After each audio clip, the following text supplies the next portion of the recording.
Well, folks, thanks so much for joining us. I'm Jim Himes. I'm the chairman of the Select Committee on Economic Disparity and Fairness and Growth, and I'm joined by two terrific members.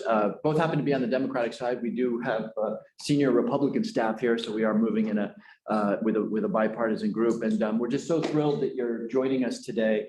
This is actually the last session of a really densely packed 24 hours or so, and we are delighted that you're here with us because we wanted to close with what we're calling the bold ideas to combat economic disparity. And just to give you a little bit of background here, when the speaker asked me to chair the committee, I sort of pledged to her and to myself that we were going to try to do things a little bit differently, meaning not just sort of a restatement of the traditional partisan ideas, an awful lot of which we've been talking about for a very, very long time, but that we were going to try to really lift up and talk about new ideas, innovative ideas. What does a social safety net look like, not 20 years ago, but 20 years from now? And so that's, I think, our hope for this conversation. I'm going to invite my colleagues to make very brief opening remarks, but really we're here to listen. So I think the plan is hopefully we'll have adequate time for a Q&A.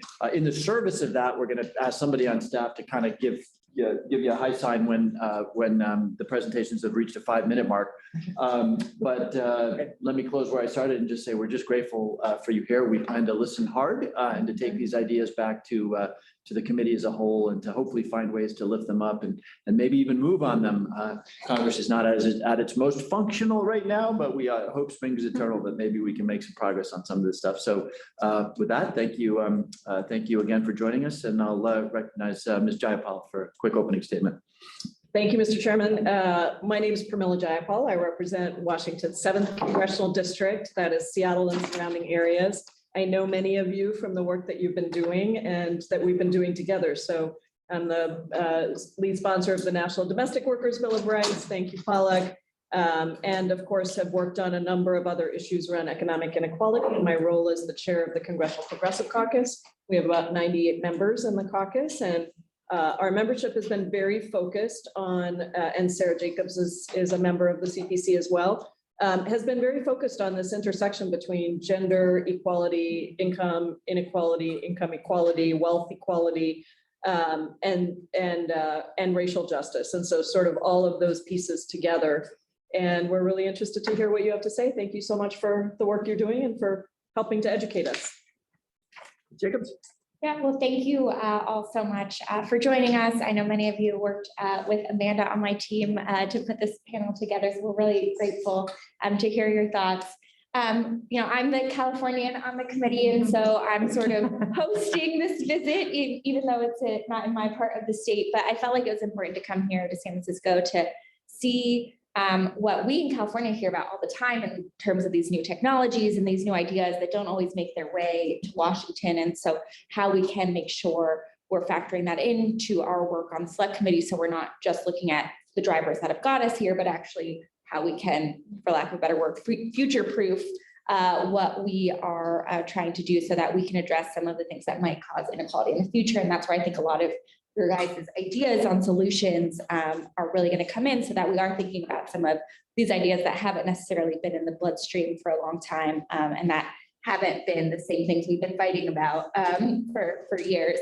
And so, Mr. Chair, I'll just take this opportunity in the interest of time to turn to our next speaker while I have the microphone. So I'm really excited to introduce to you all Kia Pollard as hosting this from the San Diego perspective. While we've heard a lot about San Francisco and the Bay Area, I did want to bring a little bit of San Diego to us here. And Kia is running a really exciting guaranteed income program in San Diego that she's going to talk about really briefly. She is the director of San Diego for Every Child, which is a nonprofit that I started prior to coming to Congress, where we were looking at how we bring together folks in San Diego to kind of reimagine the way we address childhood poverty in San Diego. So we look at care, we look at guaranteed income, we look at advocacy, we look at systems delivery, at service delivery. And so that is where a lot of this work stems from. And Kia, I'm going to turn it over to you to talk about some of the great stuff you're doing. Thank you. Can you all hear me? Oh, we can't hear you now. Yes? No. Yeah, can you hear us? Yes, I can hear you. Can you hear me? Testing. Can you hear me now? Yeah, can you hear us? Yes, I can. Yeah. Yeah. All right, fixed. Kia, now Awesome. really over to you. Perfect. Okay, I'm on now. Great. And I really appreciate that excellent introduction to our organization. As Congresswoman Jacobs mentioned, I am the director of San Diego for Every Child, and really proud and excited to have this opportunity. And I thank the committee for the opportunity and the space to share about our pilot and be a part of such a forward-thinking discussion on supporting families and workers. And I really especially would like to thank Congresswoman Jacobs for inviting us to this committee and for the work that she's supported as the founder of our organization. So as Congresswoman Jacobs mentioned, our mission is really to cut childhood poverty in half in our region by 2030. Very bold, very audacious. Guaranteed income is the direct service arm of that work and is really critical to us to achieving that goal. And just to lay the framework, both for the organization as a whole, back in 2018, around that time, we started convening leaders, thinking about how to address systems change. And when 2020 came and the pandemic hit, we knew that we needed to be bold. We knew that we needed to surface and bring to life some new ideas. And part of my job coming into this role is to make this idea of guaranteed income feel more attainable. And fortunately, because we're one of about 90 pilots across the country focusing on guaranteed income or some form of universal basic income as a concept, we're in good company. And it's my goal to get this off the ground and running over the next 2 years. So we started this with supporters like Congresswoman Jacobs and our board of community leaders, and got together, talked about what is the best way, the most dignified way to begin with dignity, and provide support that's flexible and direct to families who were facing a lot of volatility and instability, both in the wake of COVID-19, and we knew that these disparities that have existed in our communities were existing prior to COVID-19. So what we did was use data to inform our approach. We looked at 4 key zip codes in our region where we saw high rates of unemployment. We saw low household income to match that. We were seeing high rates of COVID-19 cases, lots of food insecurity in these communities, high rent burden. So folks are spending more than 30% of their monthly income on rent, environmental stressors, you name it, all converging within some very particular communities in our region. So we looked at that and we said, this is a good place to start our pilot. We talked to community leaders. We decided $500 would be a good point to provide and make an impact, and not tip people off of that benefits cliff and that scale that many of you are familiar with already. So we focused in on providing support to 150 low-income families. We're talking 200% or less of the federal poverty level in these zip codes with children that are 12 and under. And we knew that when we did this, we would have to have a really thoughtful and strategic approach, not only to really sustain guaranteed income as a concept, but to really galvanize systems change that you all mentioned at the outset, and really address the underlying factors that are responsible for these disparities that were only made plain by COVID-19, but existing in our communities for a long time. So we structured our particular pilot and our program as a randomized controlled trial. We thought it was important to connect with some national researchers at the Center for Guaranteed Income Research, at the University of Pennsylvania. We also joined the statewide community of practice in California that convenes several different programs and pilots across the state to talk about our work. And we also studied those pilots. We studied pilots like SEED in Stockton. We studied the Magnolia Mothers Trust, which I'm a huge fan of. And we looked at babies' first years, which is looking at the direct impact of cash on a child's brain development. So all of those pilots that I've mentioned have shown amazing results. We've seen reductions in food insecurity, improvements in employment outcomes, emotional health, overall well-being. And on a separate but parallel track, we've also seen Congress, members of Congress take some bold action on the child tax credit and expanding that tax credit to make it monthly, much like guaranteed income, to families with children. And we know now that that's estimated to have pulled about 30% of families out of poverty. And it's so timely that we're discussing this tax credit that we know is at a standstill at the moment, but at the same time receiving research on babies' first years in the guaranteed income study that is tracking and noticing changes in the developing brains of kids that are associated with higher cognition, language, and attention in families that are receiving this money as a poverty reduction strategy. So I'm linking all of these things together just to show and demonstrate and have us really recognize that there is a growing body of research around this particular bold idea. And I want to challenge it. I want to say, how can we move away from the idea or the question, does it work? Can we start talking about how does it work? How can we use guaranteed income as a supplement to our existing safety net programs? And can we use this knowledge to change our human service delivery models? Can we make them more responsive? Can we help people really find pathways to attain their goals and their dreams? So I zoom macro level and I zoom back in micro level to our pilot, because these are the questions that we're trying to answer.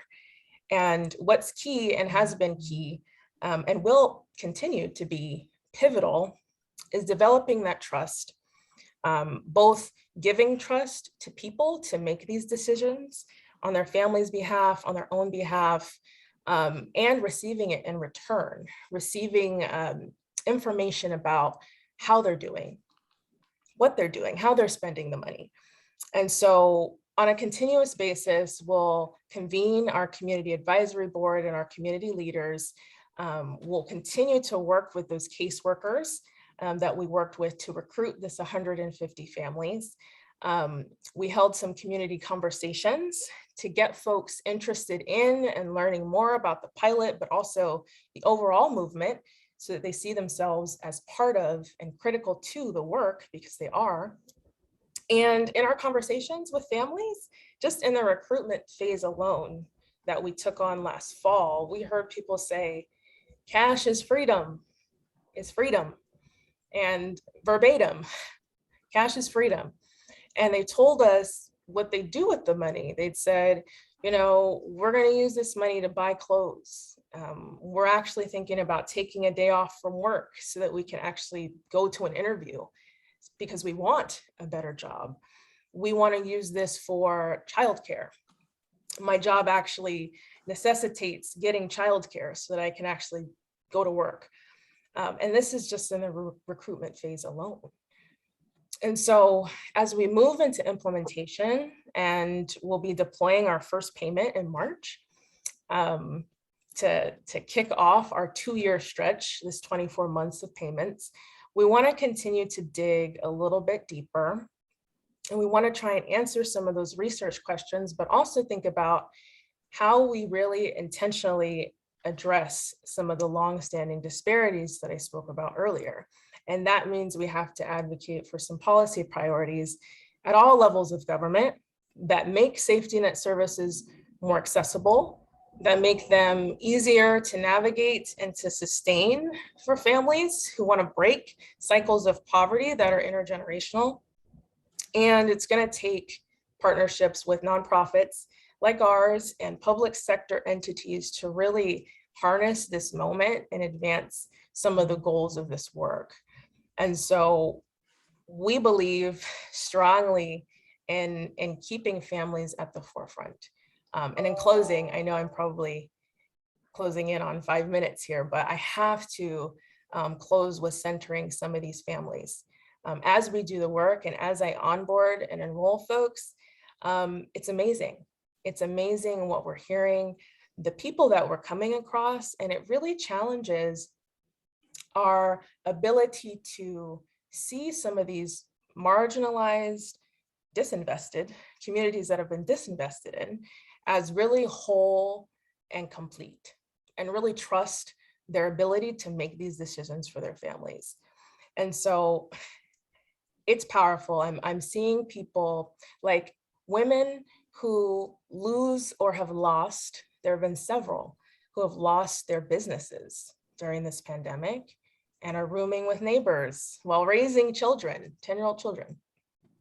There are families who are helping their young son or daughter transition, and they're paying for that medical bill with very low income. There are grandparents raising grandchildren who are under guardianships and fell straight off the benefits cliff. And they can't get safety net support because their income's too high, but they have a fixed income.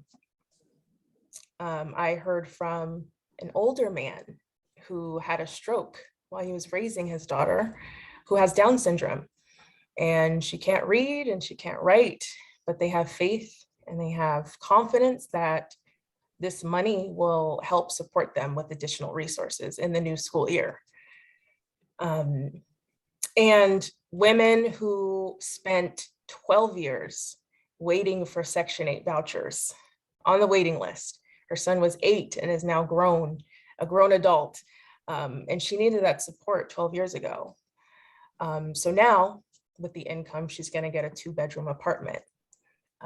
In combination with that voucher, she's gonna put that deposit down. And I'm hearing these stories on a daily basis now, and I'll continue to hear it as we storytell and elevate and highlight these families. But many of them are afraid because they don't want to be ridiculed, they don't want to be judged. So I'll really close this time and just say that as we continue to expand our program and reach more families in the future, we want to answer so many more tough questions. We want to look more deeply at these racial disparities and hone in on what supports and approaches are needed to really level that playing field. And our ultimate goal is to really give every child an opportunity to grow up in a nurturing environment that really helps them cultivate their potential. So thank you. Thank you for having me today and inviting San Diego for Every Child. And with that, I'll pass it back to Chair Himes. Thank you, Ms. Pollard. So we go to now, let's see, we're going to Ms. Foster, who is the co-chair and co-founder of the Economic Security Project and a senior fellow at the Aspen Institute's Future Work Initiative. Floor is yours. Thank you. I'll first say, welcome to California. It is so great to have you here. As you've seen, we are a land of great wealth and great disparity, of innovation and roadblock, a lot of contradictions in California. And I believe it is a canary in the coal mine for the future of the United States if we don't, change course in so many ways. Dr. Manuel Pastor wrote a great book making the case that California's always been ahead of the curve in many trends, some good, some scary. And I think hopefully you're seeing both of those today in his book, State of Resistance. I want to talk about 3 big ideas that I think can be part of making sure the gains of this moment of great innovation, of great prosperity, of great wealth that's being generated across the world and across this state and across the country can be shared more broadly. And one is, you've heard a lot, is really thinking about wealth. broadly. You've heard a lot about guaranteed income. It's really exciting to hear what's happening in San Diego, what's happening here in San Francisco. That's long been the work of Economic Security Project. We were the first to invest in Stockton, California's demonstration many years ago. We now run a community of practice with nearly 400 cities across the country who are running, many of whom are running demonstrations. So guaranteed income, I think, is really important for creating a resilience within the family finances that allow families to manage this chaos, whether it be a pandemic that we're in, or whether it be the forest fires that will sweep through this state in the fall, or Texas freezing over, or any of the chaos that we find ourselves in this brave new decade and century. There needs to be economic resilience. So I think that a guaranteed income does that. There's another piece to it, though, that I think we need to really dig into, which is how it spurs worker agency. We are now seeing more hires than we're seeing quits. We are seeing we've seen a 10% gain in wages across so many sectors of this country. And we are not in the middle of a great resignation. We are perhaps in the middle of a great renegotiation where workers have more agency to ask for what they need in the workplace. And I think it has a lot to do with having the security of something like the child tax credit, having the security of something like a stimulus check happened on a regular basis. And so that is the kind of security I want to see. It's what we saw in Stockton, where the families who received $500 a month with no strings attached found work at double the rate than the control group. So people are using the economic security to have the agency in their work lives that they want. And that is something we will need to see more of. So that's one big idea that it's exciting to talk a lot about today. The second is anti-monopoly action. There is a large, corporate concentration in America is becoming a big challenge, and it is something that takes money out of families' pockets. We think about guaranteed income and raising wages being the kind of thing that puts money into people's pockets. We need to look at what is taking money out of people's pockets, and to truly create a fair and competitive marketplace, which we are going to need if we want to see any of the smaller innovators today become bigger innovators tomorrow. We're going to have a more robust antitrust and anti-monopoly action in the United States. And there are a number of bills in front of the House now, many of which are bipartisan, that would actually create economic security for families by making more competitive and fair markets. And the last thing I just want to lift up is this idea, so often we look at the numbers around job quantities. What is the workforce participation? How many jobs will we have in the future? Where will we see a decrease in jobs, particularly as we look at, the advancement of new technologies? But I think the real question needs to be around job quality. Are these jobs good jobs? Is it such that one job can be enough for a family? Are these jobs the type that have fair scheduling built in, that mean I can go home and make sure I know when my childcare is complete? The kind of jobs, that allow families to put money on the table and a little bit of time for their community and for democracy. And so I think this push to focus more on job quality and less on job quantity is an important big idea that we need as we move into the future. Thank you. Yeah. Thank you very much. So next we will hear from Ms. Pollock Shaw, who is Social Innovations Director of the National Domestic Workers Alliance. Thank you very much. Can I just confirm that you can hear me? Yep. Great. Awesome. All right. So thank you for having me. I'll just jump right into it because I'm excited for the conversation ahead. So I've been in my role at the National Domestic Workers Alliance as the Innovations Director, and then also the director of our innovation arm, which is called NDWA Labs, for almost 9 years now.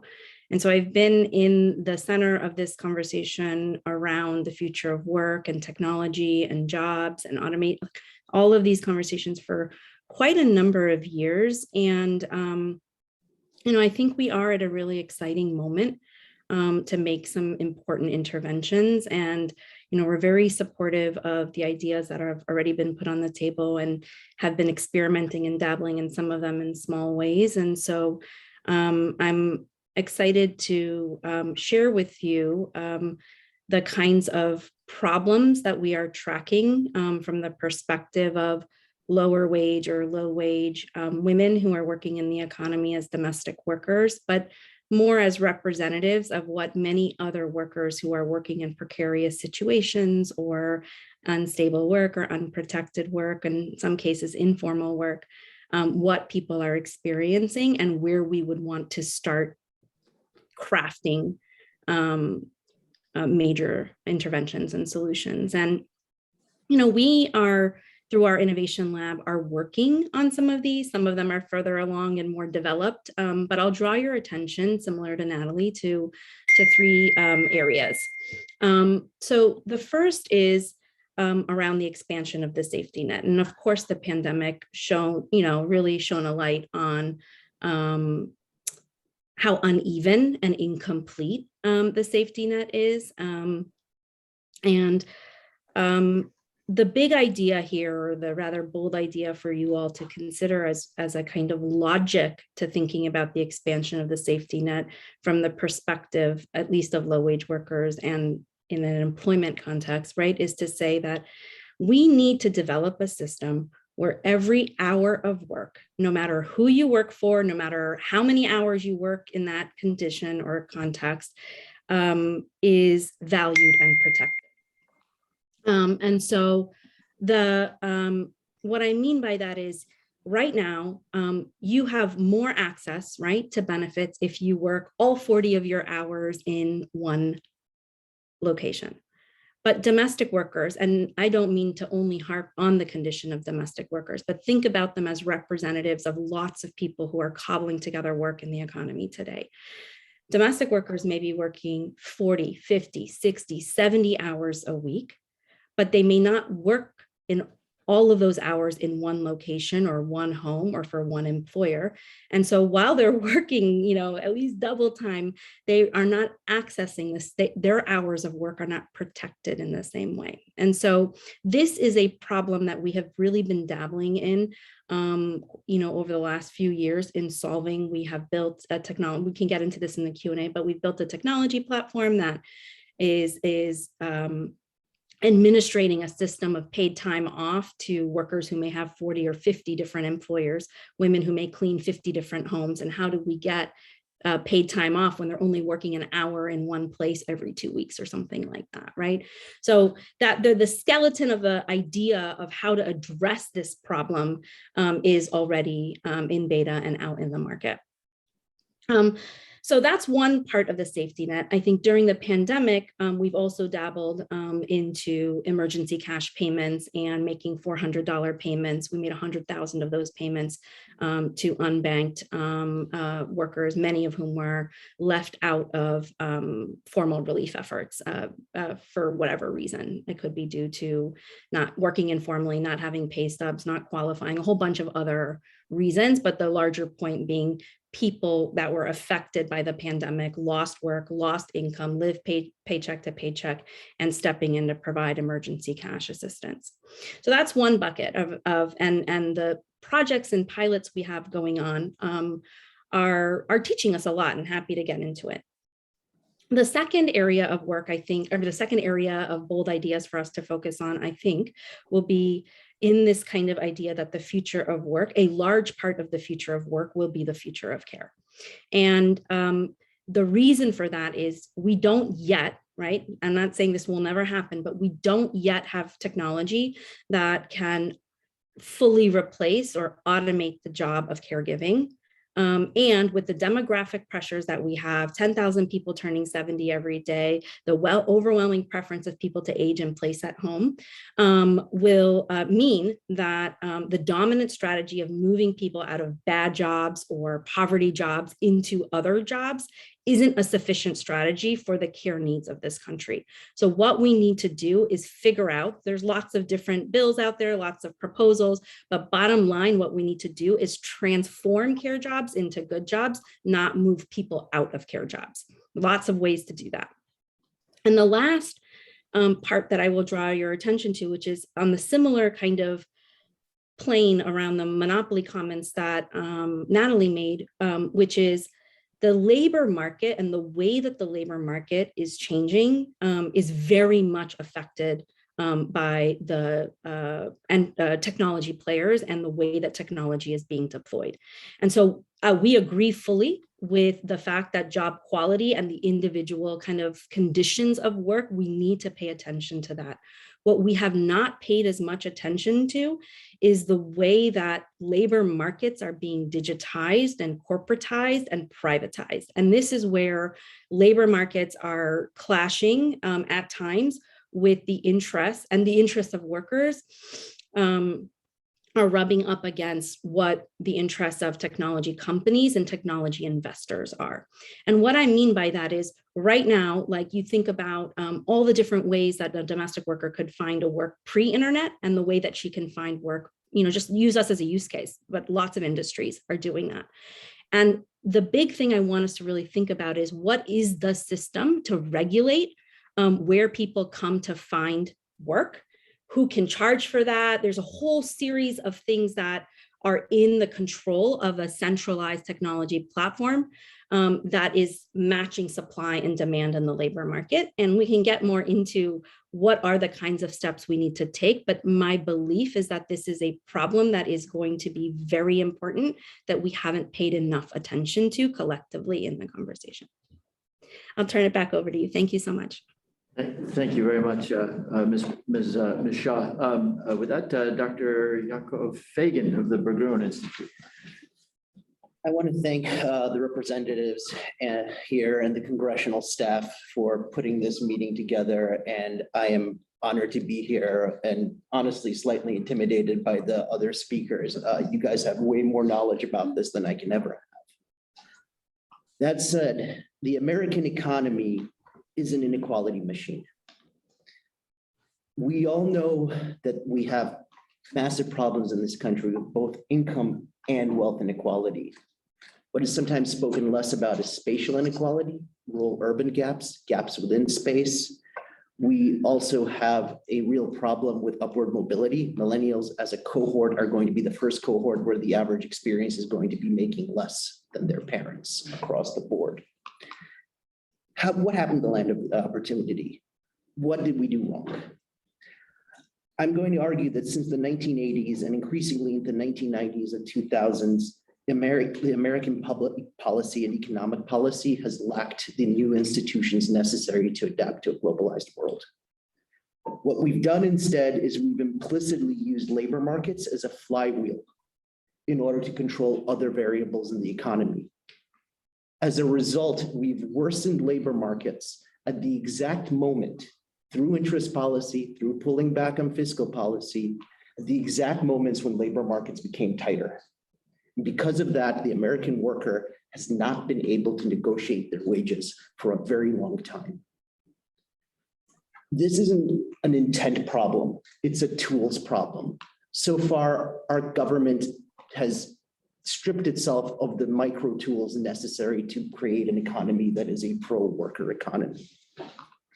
Reconstructing such an economy is going to require a wholesale imagination of our macroeconomic and distributional institutions.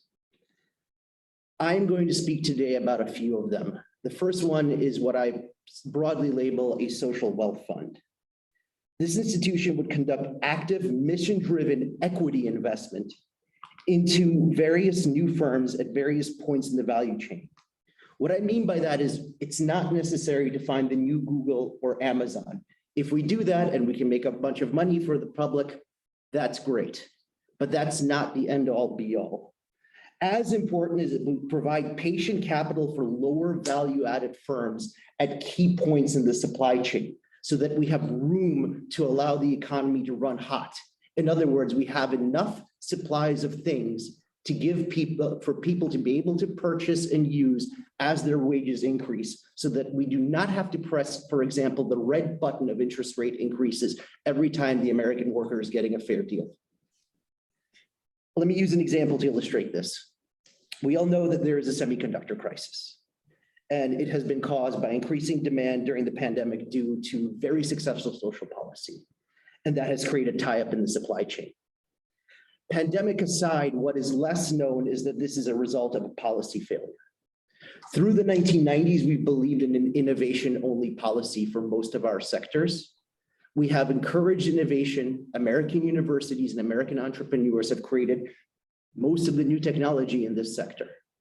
The problem is we've also not provided support or encouragement to firms to do value-added manufacturing in the United States. We've actually encouraged them to do the opposite. We've encouraged them to move to very high-value design work in the sector without encouraging job creating, supply creating investment.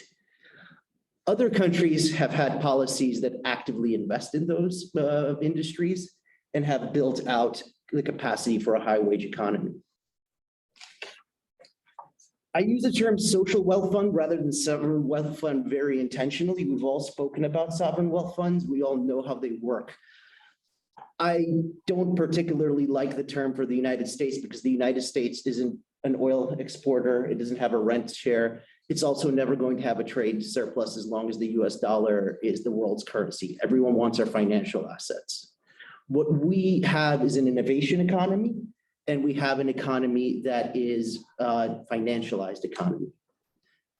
My argument is that what we need to do is we need to actually capture that economy by using those surpluses to directly invest in American capacity, and particularly American workers.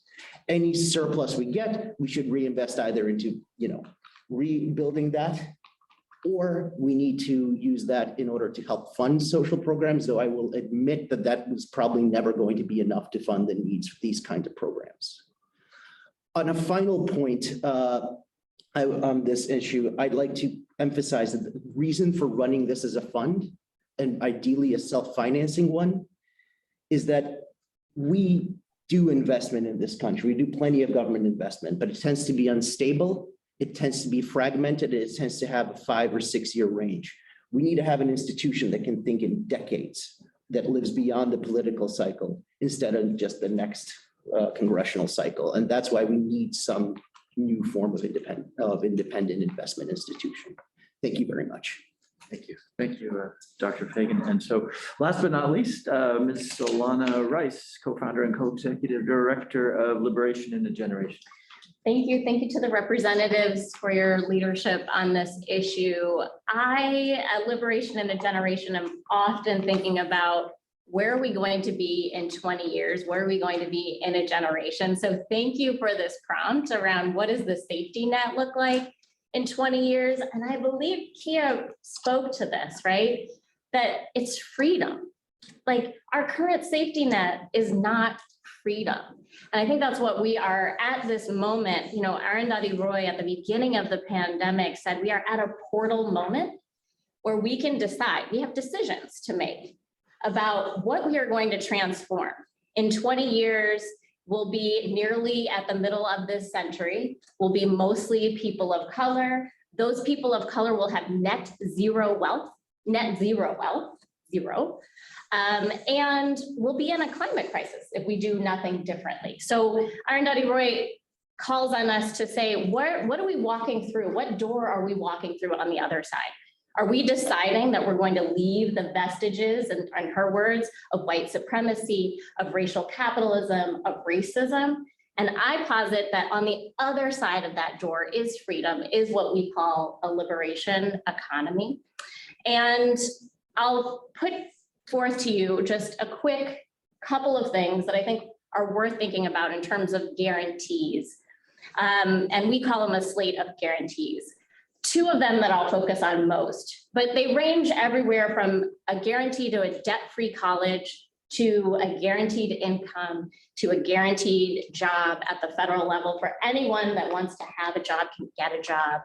But I'll focus on two of them, which are a homes guarantee and the guarantee to wealth, which essentially is, in this country so far, still freedom. Maybe it won't be in a future where the safety net is freedom, but right now, wealth is freedom. So with the homes guarantee, I think we have to recognize the moment we're in. We don't have a place in this nation where somebody earning minimum wage can rent a 2-bedroom home. So like everywhere you go in any corner of this country, you're going to hear that housing is not affordable. And yet 75% of people also think that housing should be a human right. So I think we're at the time where we have to ask ourselves, is the way we've been developing affordable housing with an interest for private markets to run affordable housing, is that actually working? I think we've like done the experiment and we've said, you know what, we actually can't provide housing for everyone if we are only dependent on private markets. So we at Liberation in a Generation are in a movement support position. So we work with groups like National People's Action, who have been putting forth the idea of a homes guarantee with hundreds and thousands of organized folks and tenants actually developing this notion of a homes guarantee, 12 million units of social housing to actually make sure that everyone has a home. One of the first pillars of that is a tenant bill of rights. And there's a long list of things that go in that and under that, but I think that the core of it is that we are moving from not just like, let's make sure everybody has a home, but let's actually make sure that the people that are renting feel like they have a say in where they're living, a say in their living condition. So the Tenant Bill of Rights includes everything from eliminating no cause eviction, which the UK just said they are supporting, eliminating no cause evictions, making sure that folks have representation during eviction moments, being able to actually organize as tenants. This is something that is actually critical to our economy. This is not like a fluffy social safety net, like it makes everybody feel good. This is actually something that we need in our economy on that other side. The other piece that I'll lift up are what is called baby bonds. And we think about it as a guarantee to wealth. And it's the idea that we make an investment in young people when they're born and they can take it out. And at Liberation in a Generation, we believe that they should be able to use that investment however they want when they turn of an age. And it is what Kia said, it is about freedom. It is about making sure that those parents are not saddled with the worry and the concern that their children, as Dr. Fagan just said, are going to be struggling even into adulthood, right? I'll close with saying that while we are mostly focused on the solutions, we have to also recognize that there are some things that we have to dismantle. There are some things that we have to end. Natalie mentioned it earlier. Curbing corporate power is absolutely critical. Decriminalizing people of color, absolutely critical. Ending the political suppression of people of color has to be done. Ending the dual financial system that we have in this nation, and I would say actually having like an anti-racist fiscal and monetary policy at the national level, super important. Things that don't get talked about often in a safety net conversation, right? And I'll say that from our perch, people are ready. The organizers are ready. The folks that are talking in their communities to their neighbors, they are ready for this type of innovation, of change, of thinking about what a social safety net looks like 20 years from now, what liberation looks like 20 years from now. Thanks for your time. Thank you. Thank you very much. Thank you all of you for that really comprehensive lot of ideas on the table. So now let's see how much time have we got. We've got probably 25 minutes or so for some Q&A and some dialogue. So let's kick it off. Pramila, do you want to start? A number of things. I mean, many of you talked about corporate power, and obviously I'm working on the antitrust bills in Congress, but I am interested in the downstream effects of that corporate power. So, our bills deal primarily with the monopoly power. We have also been talking about monopsony and the effects on labor markets. And so just wanted to see if any of you wanted to comment on that. And then I was curious for you, Dr. Fagan, if you've looked at another thing the chairman and I have both worked on separately has been around economic stabilizers. And I had a bill, the Paycheck Recovery Act, that, if we could implement, and we're getting ready to reintroduce it, if we could implement something like that, where you didn't have to rely on politics to, like what Germany did after the last recession, how would that help us to, is that the right approach?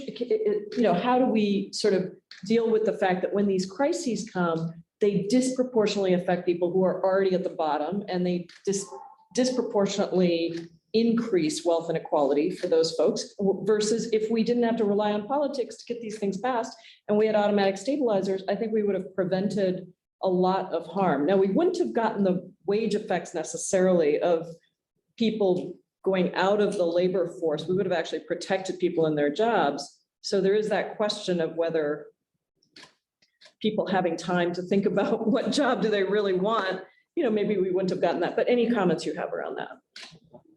Should I start? Sure. Automatic stabilizers are absolutely crucial. I can tell you, having worked on the initial CARES Act, how, we were scrambling for solutions just because we didn't have the systems in place before the crisis came to solve them. And the solutions we came up with, we're really proud of, but they were broadswords, not scalpels, and they have had secondary effects. And that's not because we weren't aware of them. It's just we didn't have scalpels, and you can't make them during a crisis. I do want to actually comment on the labor market effects of automatic stabilizers, because I do think they have improved labor market effects. Automatic stabilizers aren't stimulative in theory, but over the long run, they do improve labor markets. Because one of the things we've learned is that, and we should have known this because we've known this for almost 100 years, economies don't recover automatically from recessions. And when they don't recover automatically from recessions, they go into what economists call hysteresis, which means the productive capacity of an economy, it actually shrinks over time, making it even harder to recover and for wages to go back up. So having that kind of lightning response and that very precise response, that saves us a lot of grief in the long run. Yeah, I just want to jump in on the automatic stabilizer conversation, which is a nerdy twist. I was not expecting this conversation to go in that I really like. We have long advocated for stimulus checks to be on automatic stabilizers because we can sidestep the politics of the moment.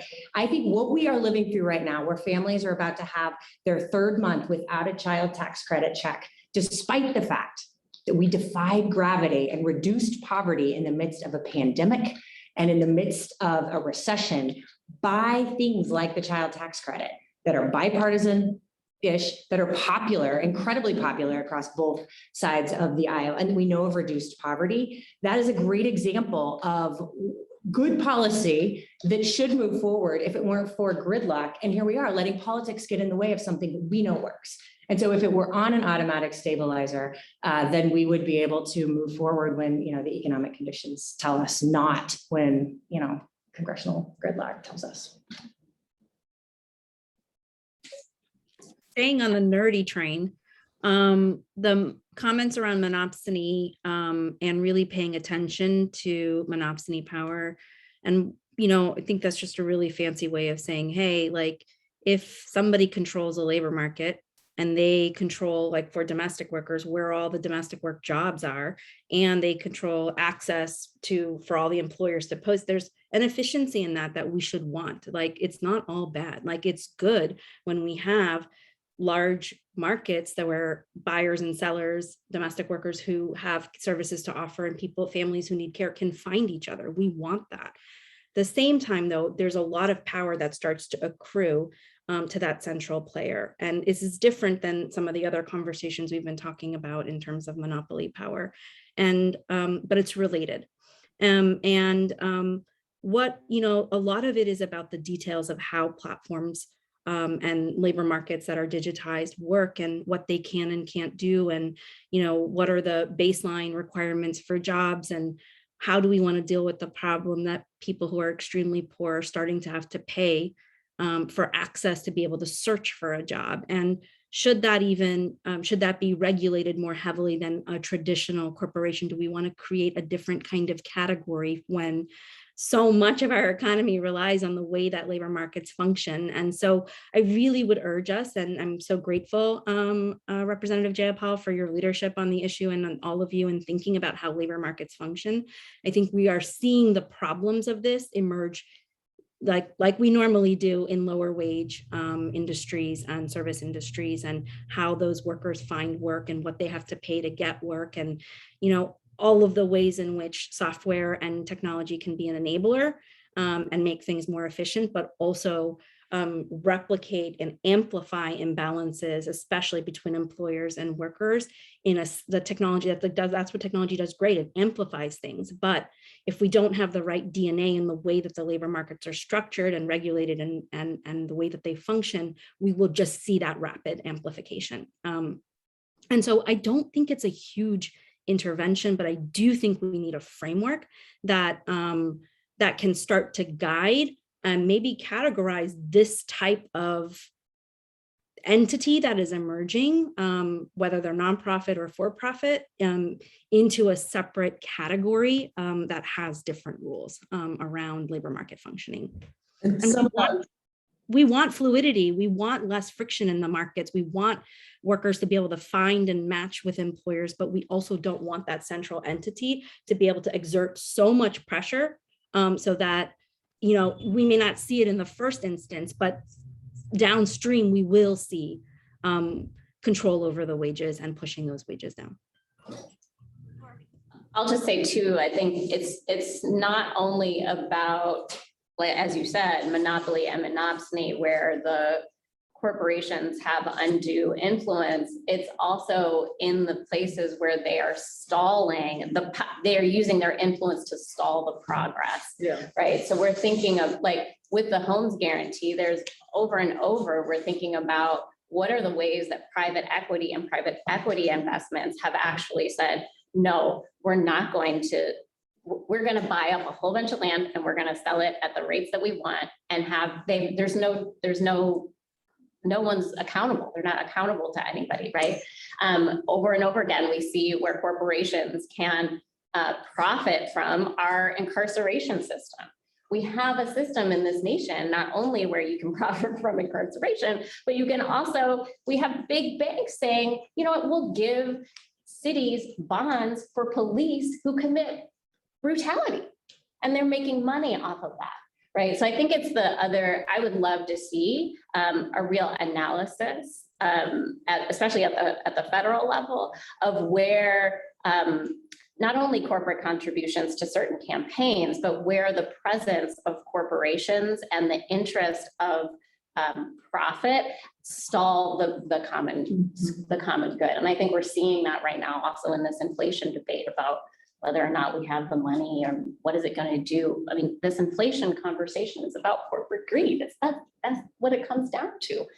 So I would love to see some sort of analysis, especially across issue area, that really talks about corporate influence and where things should be profitable and where they should just not be. You.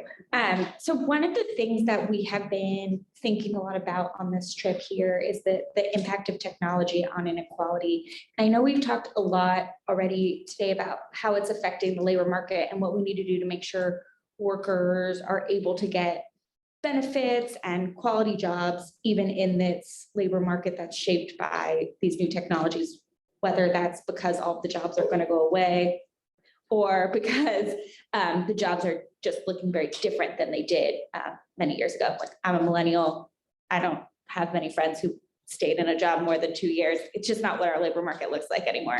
But I wanted to also ask, and Dr. Fagan, I know you've done something about this, and I think others of you have too, of this idea of data also as the currency of inequality, where we want to make sure labor is well compensated and the jobs are quality. But if there's this underlying other aspect of the economy that is driving inequality, what are we doing to think about that? I know you've done some writing around data dividends, which I think is very aligned with the baby bonds question, but I just didn't know if you had any thoughts on this question of how we address that aspect of inequality in our future economy. Yeah, I mean, I have many. I'll foreground them by saying, I think more than I think a lot of people maybe, and maybe even around the table, I'm much more skeptical of long-range technological employment than others are. Labor markets are what we choose for them to be. We can choose for people to be put out of labor by technology, or we can invest in jobs and create the jobs we want and retrain people into them by building a robust safety net. That said, I think I know what you're referring to in the papers we produced on data dependence tax. We do think that there is scope, and we're actually trying to add numbers on that to tax specifically user counts and the intensity of personal data extraction from companies. Our reasons for that are multifold. There's this very simple fiscal reason, that is a nice revenue stream that, and most of these companies don't pay taxes, let's be honest. This one is very hard to escape. But our larger reason for that is that we think that these companies have a somewhat unfair relationship to both their users and other firms. Data, what we're essentially working with computer scientists, we've learned that really what they're monetizing is the commons of social, of social interaction. And usually we manage the monetization of commons via taxes and via Pagovian taxes, right? Taxes on the use of a free good, because you get a free good, you get advantages over other firms. Like you talk to, again, my bugbear of a smart manufacturing factory that needs 20 years to be set up. They can get funding because a tech firm that can just suck up personal data can make a profit overnight. And that creates all kinds of distortionary effects. And also we also argue that we can use this tax to try to change the way users and tech firms interact through data cooperatives, consumer unions, things like that. I can get into that more, but yeah. No, I've seen this written about a bit. I think it is an interesting idea, right? If data is the new oil, then how do you capture some of the gains on behalf of the public interest? And, many have pointed to Alaska and the permanent fund in Alaska, where there is royalties on oil companies that is put into a trust, and then it is turned over, or a fund, and that is given out as cash transfers every year to Alaskans. So could you imagine building something similar on data, right? If it is our data collectively that is really powering one of the more prominent business models of the internet. I think it's a really interesting idea. Our governor, Gavin Newsom, has talked about it. And I certainly think the idea of capturing the gains on behalf of the public interest is the very exciting part of it. I think one of the challenges is it is often a business model that we don't want to reward right now. And in fact, we're seeing the real limitations of, and I hope that some of the innovation you saw here in Silicon Valley will be built on a different kind of business model across the internet. So I think that would be one of the challenges of a data trust. And how could we incentivize that different kind of business model? Well, I think that's a really good question.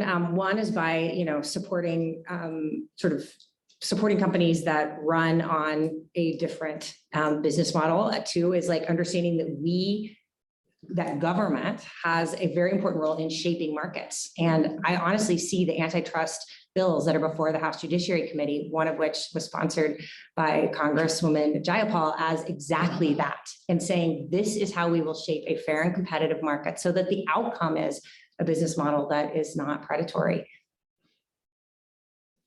And I'll just add one thing to even this, which is we still have to figure out, even in the fund, we still have to figure out equity. We still have to figure out how we're not exacerbating inequality by just repeating the same ways that we might otherwise distribute any sort of funds, especially thinking about if Black and Brown communities are disproportionately giving away their data or giving away their privacy, how are they compensated for that, right? So I think I agree that it's like exciting to think about data as the commodity, because it is, and how do we make sure that there's equity at the center, even in the distribution of that? I've got a sort of a political question for the group. We've heard a lot about guaranteed income, and I've actually spent a couple of years, including working with McGrew and trying to understand different forms of UBI and guaranteed income. The political question is this: it doesn't surprise me that you can do pilots in California, but if we were ever to commit to a national concept of guaranteed income, you'd need to persuade a broader group of people who I would imagine their objections, just sort of listening to some of my constituents talk about, I would imagine the objections would be something along the lines of, hey, look, I'm a middle-class teacher too. Tell me again why you're going to tax me to give money to, I would imagine they're sort of rooted in this notion of tell me again why, you know, I as a middle-class person should pay for other people. So my question is, what are the persuasive arguments to the skeptics? Again, not to us, we got a bunch of Democrats, we're saying, not to us, but how do you persuade a Topeka city councilor to do a program like this? What's effective?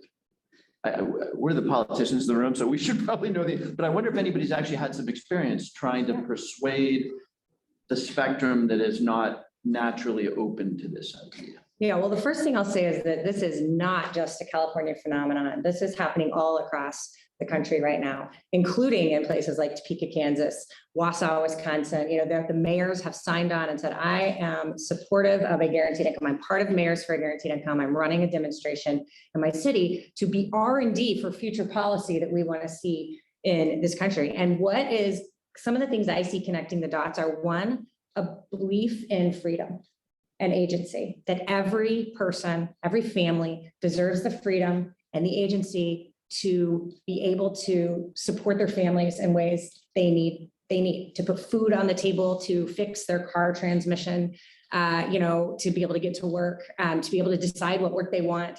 That is something that is deserved in the United States. So I think that's one thing that connects the dots across both sides of the aisle. And I think a second thing really is the idea that people also want to work, and that work is important, and that the idea of a guaranteed income actually supports people in making their own choices around work, how they work, when they work, and really kind of broadening what we mean by work. But there has been bipartisan support, including in red states and cities, for the idea of a guaranteed income. Yeah, there are, I will say it largely centered, much like urban areas in America, in blue cities and states, but there are increasingly more, especially at the local level, you know, mayors who are supportive, who really are not a partisan mayor, right? These are offices that are very rarely run on partisan tickets and are much more about what I can bring for my constituents, you know, what I can deliver on, do I fix potholes, those kinds of things. And those are the ones saying, this is something that would be incredibly meaningful in my constituents' lives. And I think the third thing I'd say is the local stimulative effect, right? The support for small businesses. The fact that if people have more money in their pockets, they spend it in local businesses, and that allows for a more robust city economy. That's what we're hearing a lot from mayors. Yeah, I want to second that. I was just thinking, this is actually people think about, but one of the most transformational things, for at least for me and my development, that I figured out and that I learned is what I would say the first rule of economics is someone's income is always someone else's profit, right? That is an equivalence, like it's an accounting rule. So if you create incomes and you broadly spend the part, you are driving up spending in businesses. And that also gives you a nice level to know what to kind of to make all the other decisions from, knowing that there is a guaranteed base of consumption. Mm-hmm. And I'll also add, because all of this I second it wholeheartedly. And whenever I have to sort of speak to people who may be on the fence or on the complete opposite side, we talk about sort of the moral and philosophical reasons for it. You know, people's ability and desire to work and deservedness and worthiness. And sometimes it comes down to an economic argument as well. You know, we address all three pillars, you know, when we talk to people about this. And I mean, when we look at child poverty, we're in the trillions, at least 1 trillion a year lost in prosperity and economic prosperity. And there's health, there's crime, increased costs for homelessness. You know, you see an association with maltreatment in households who have low income or don't have enough income to make ends meet. So there is a human toll that's both psychological, emotional, physical toll when we don't invest in creative strategies and shift our priorities too. I think Alaskan dividend fund was mentioned and tapping those oil revenues, and Oregon also has a ballot measure that taxes businesses with more than $25 million in sales in the state. And that goes toward some of the innovative work to shift some of our priorities and really relook at how we're spending our money and what we're investing in. So it costs more not to do it is some of the things that I say when I run across that same argument. What about the question of just? I'm sorry, I need to go because I have to catch a flight to the East Coast. So I'm going to say goodbye, but this is such a valuable conversation that I'm going to turn the gavel over to Camilla. And so long as our guests are okay to say, you guys can go on as long as it makes sense, but I do need to say goodbye, and a big thank you to Sarah for organizing.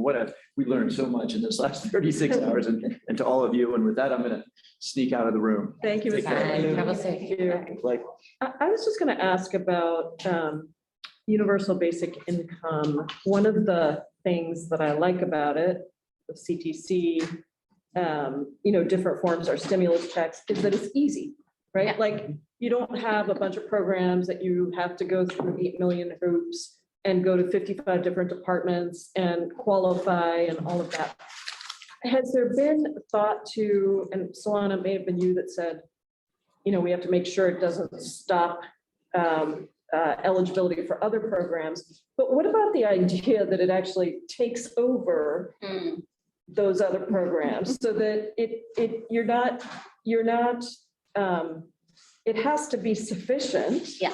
Right? That's right. But if you actually looked at a family and you said, you're eligible for all of these different programs, but maybe you're only getting 50% of them because it's so challenging. If we could make universal basic income at a level that was more than that, but you didn't have to go through all of that BS to get those programs. We don't really talk about it that way. And I know one of our Republican staff earlier was sharing that this is one of the challenges on the other side of the aisle, is if people feel like this is just one more program being layered on top of existing programs, they're not really down for it.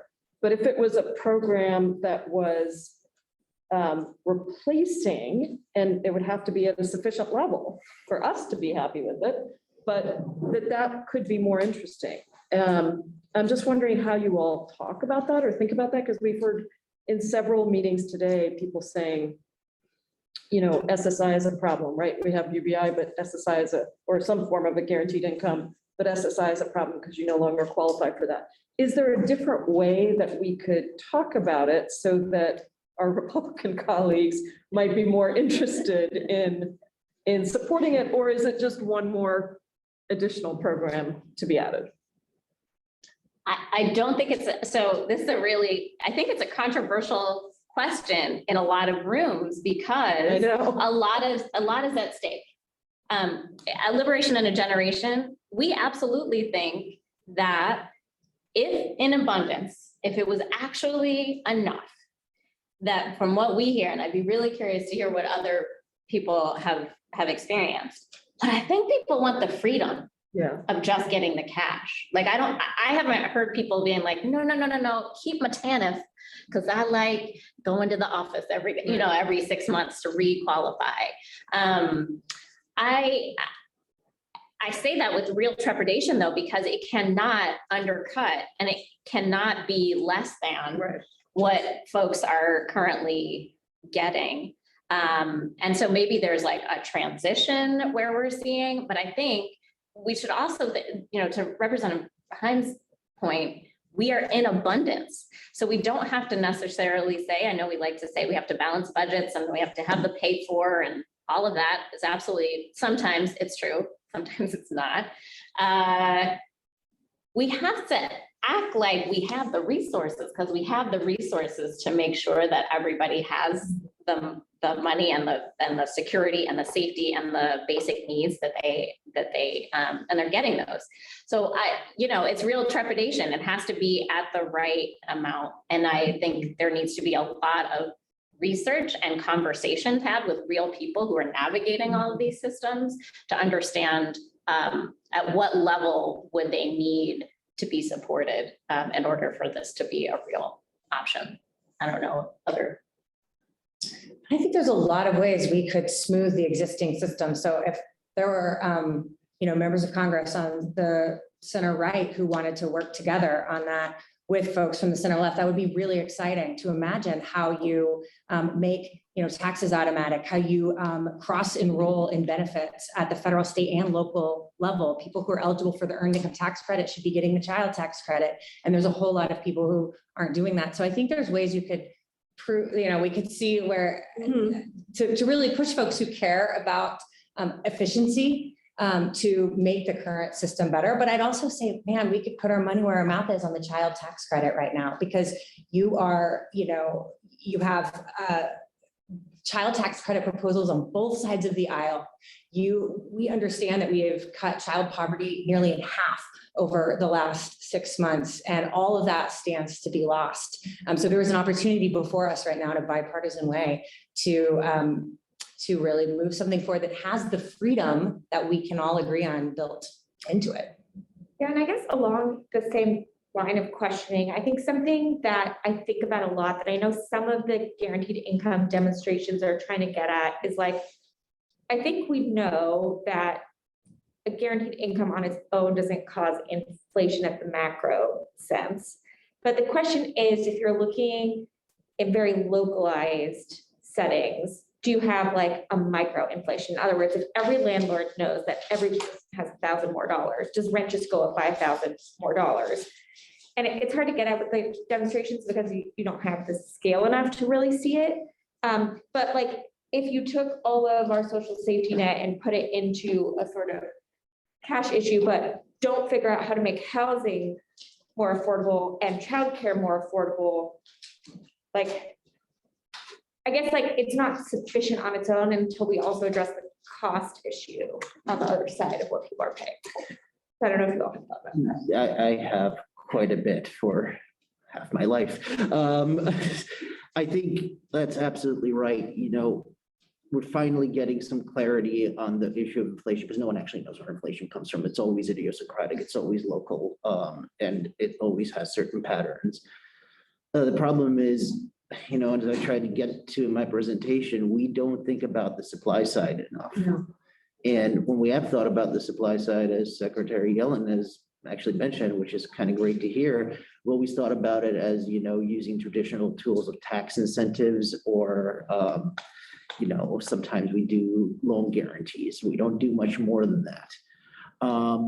And the supply side doesn't always respond efficiently, especially in monopoly markets like housing.